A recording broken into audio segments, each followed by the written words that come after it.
Solusi utama belanja bahan bangunan, Erhoki Bangunan. Halo sahabat Hagi Aplikator, kembali lagi dengan kami di sini. Nah, di video sebelumnya kita sudah membahas 5 perbedaan cat interior dan eksterior. Dan kali ini kita akan membahas 8 macam kaca dalam konstruksi bangunan. Mari simak video ini hingga selesai. Kaca memegang peranan penting dalam menciptakan bangunan yang memiliki estetika dan kenyamanan tinggi, serta efisiensi energi. Oleh karena itu, kaca menjadi salah satu komponen penting yang tidak bisa diabaikan dalam konstruksi bangunan. Tentunya, ada banyak jenis kaca yang digunakan dalam konstruksi bangunan, masing-masing dengan kelebihan dan kekurangan yang berbeda. Mari simak jenis kaca yang paling umum digunakan dalam konstruksi.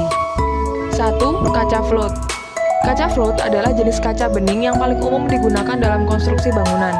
Disebut sebagai kaca float karena dibuat dengan metode mengapung dengan melelehkan bahan baku kaca. Kaca float dikenal karena memiliki kualitas optik yang sangat baik dengan tingkat kejernihan yang tinggi. Ini membuatnya sangat cocok untuk berbagai aplikasi, termasuk jendela, pintu kaca, dan cermin. Keunggulan lain dari kaca float adalah ketebalannya yang dapat disesuaikan, yang memungkinkan penggunaannya dalam berbagai konteks. Selain itu, harganya juga dapat dikatakan terjangkau karena mudah ditemukan. Namun, kekurangan dari kaca float adalah sifatnya yang mudah pecah dan tidak tahan terhadap sinar matahari. 2. Kaca laminasi. Kaca laminasi adalah jenis kaca yang dibuat dengan menggabungkan dua lembaran kaca datar dengan lapisan bahan plastik yang kuat. Lapisan plastik ini dapat membantu mencegah dan meminimalisir pecahnya kaca. Kaca laminasi dibuat dengan meletakkan lapisan plastik transparan di antara lembar kaca, lalu direkatkan. Keunggulan utama dari kaca laminasi adalah sifat keamanannya karena jika kaca laminasi terkena benturan keras, pecahan-pecahannya tetap melekat pada lapisan plastik di antara lembaran kaca. Karena sifatnya ini, kaca laminasi sering digunakan dalam aplikasi yang memerlukan tingkat keamanan tinggi, seperti kaca motor, pintu kaca, dan kaca dinding. Kekurangan kaca laminasi adalah harga yang lebih mahal dan ukurannya yang lebih berat dari kaca biasa. 3. Kaca temper. Kaca temper adalah jenis kaca yang diperkuat dengan pemanasan dan pendinginan cepat. Nama lain dari kaca ini adalah kaca pengeras atau kaca safety, karena sifatnya yang keras dan kuat terhadap benturan fisik. Proses tempering kaca ini melibatkan pemanasan hingga suhu tinggi atau sekitar 620 hingga 680 derajat Celcius di dalam oven, lalu kemudian diikuti dengan pendinginan cepat. Kaca temper digunakan secara luas dalam aplikasi yang membutuhkan tingkat keamanan tinggi, seperti papan iklan, perabotan kaca, layar elektronik, dan lain-lain.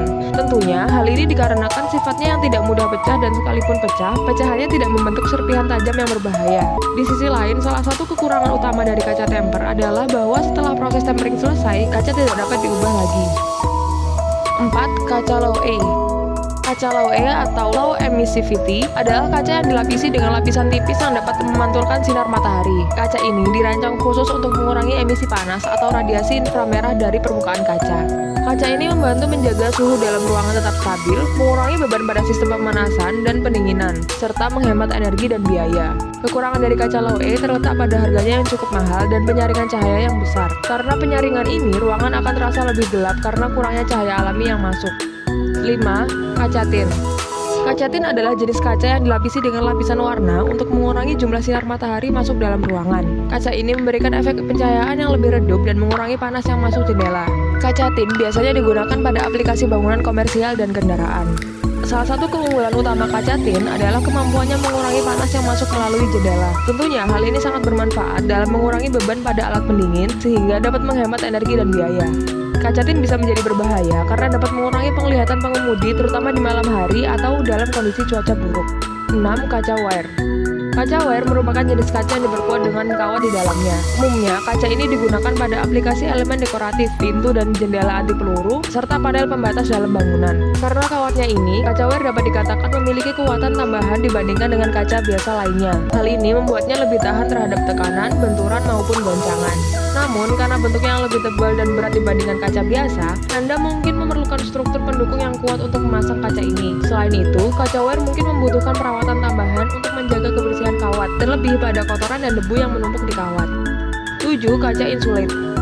Kaca insulate atau kaca insulasi adalah jenis kaca yang terdiri dari 2 atau lebih lembar kaca dan dipisahkan oleh ruang udara atau gas inert. Kaca ini dirancang khusus untuk mengurangi panas yang masuk ke dalam sehingga suhu ruangan tetap stabil. Kaca insulate sangat cocok digunakan pada bangunan yang berlokasi di daerah dengan kebisingan tinggi karena lapisan gandanya.